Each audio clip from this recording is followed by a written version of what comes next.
money is to be in those chips, right? There'll be no more cash. And this is giving me straight from Rockefeller himself. This is what they want to accomplish. And all money will be in your chips. And so instead of having cash, anytime you have money in your chip, they can take out whatever they want to take out whenever they want to. If they say you owe us this much money in taxes, they just deduct it out of your chip digitally. Total control. Total control. And if you're like me or you, and you're protesting what they're doing, they can just turn off your chip. And you have nothing. You can't buy food. You can't do anything. It's total control of the people. And that chip's connected to a database that has your purchasing records, what you do, what everything, you sell. Everything is in there, you know? And so they want a one world government controlled by them, everybody being chipped, all your money in those chips, and they control the chips, and they control people. And you become a slave. You become a serf to these people. That's their goal. That's their intentions. Eric, can you be specific about when you met Rockefeller, how it happened in these discussions? I met Rockefeller through a female attorney I knew who called me up one day and said, one of the Rockefellers would like to meet you. I had made a video called Mad as Hell, and he'd seen the video and wanted to meet me and knew I was running for governor of Nevada. So sure, I'd love to meet him.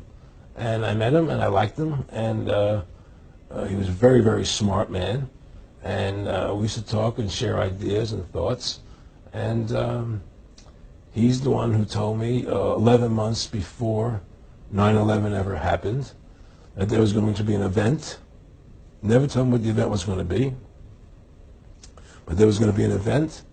And out of that event, we were going to invade Afghanistan to run pipelines from the Caspian Sea. We were going to invade Iraq, you know, to take over the oil fields, establish a base in the Middle East, and make it all part of the New World Order. And we'd go after Chavez in Venezuela. And sure enough, later 9/11 happened. And I remember he was telling me how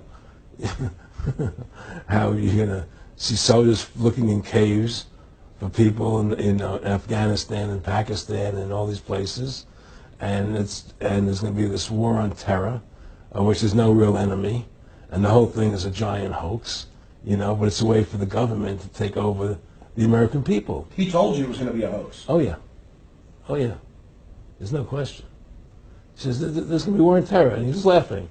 There's no who are we fighting? I mean, why do you think 9/11 happened and then nothing's happened since then? Do you think that our security is so great here that these people who pulled off 9/11, who were able to, can't knock down another plane? Come on, it's ridiculous. 9/11 was done by people in our own government and our own banking system to perpetuate the fear of the American people and to subordinating themselves to anything the government wants them to do. That's what it's about, and to create this war, this endless war on terror. And that's why and that was the first lie. And the next lie was going into Iraq, you know, to get Saddam Hussein out with his weapons of mass destruction. That was the next lie. Now, specifically, this was a little over 6 years ago. This was 11 months before 9/11. Yeah. And Nick Rockefeller, who's a lawyer, he's become your friend over the previous years, and he's saying to you that there's going to be this big event, and then out of that we're going to have a war on terror, and it's just going to go on and on. Right. An endless war on terror without any real enemy. That you can never define a winner. And did he say that it's going to be perfect because you can't define an enemy? It just goes on Yeah, and on? because you can't define a winner. There's no one to beat, so it goes on and on forever. And they can do whatever they want. They scare the hell out of the American public. Look, this whole war on terror is a fraud.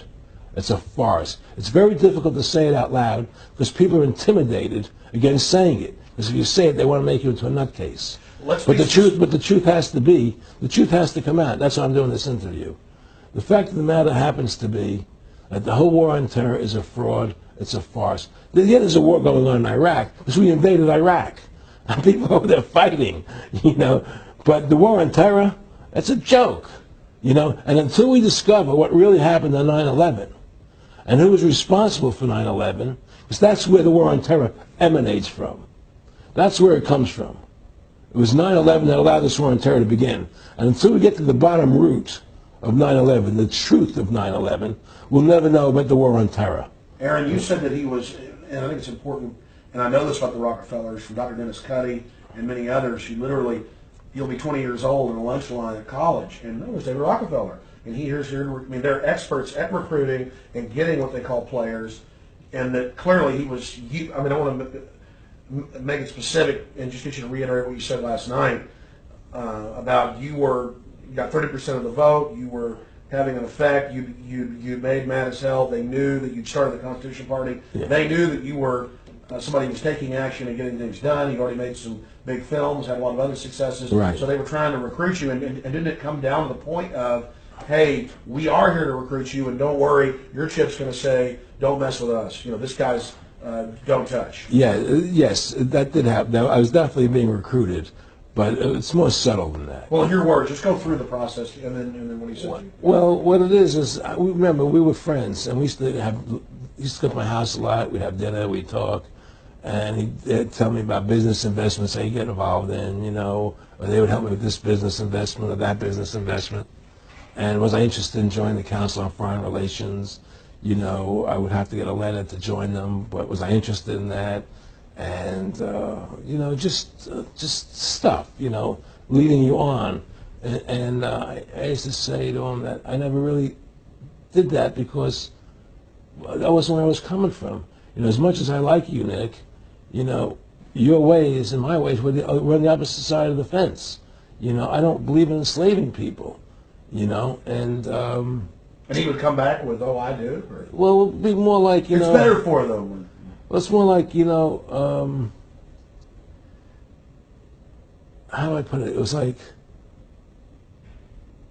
what do you care about them? What do you care about those people?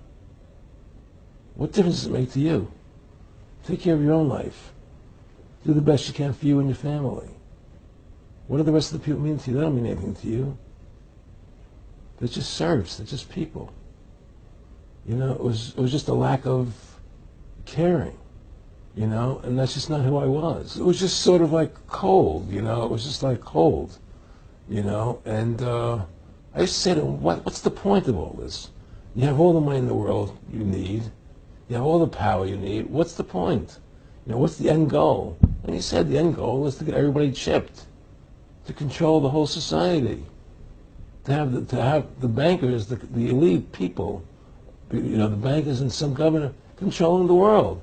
And I said, all the people in the Council on Foreign Relations believe this way you do? He said, no. Most of them believe they're doing the right thing. A lot of them believe it's better off being socialistic.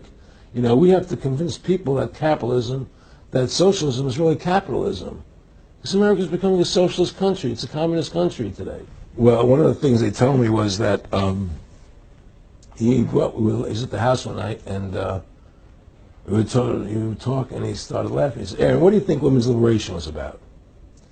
And I said, I had pretty conventional thinking about it at that point. I said, I think it's about women having the right to work, getting equal pay with men, just like they won the right to vote, And he started to laugh. He said, you're an idiot. And I said, why am I an idiot? He said, let me tell you what that was about. We, the Rockefellers, funded that. We funded women's lib, And we're the ones who got all over the newspapers and television, the Rockefeller Foundation. He says, and you want to know why? He said, there were two primary reasons. And one reason was we couldn't tax half the population before women's lib.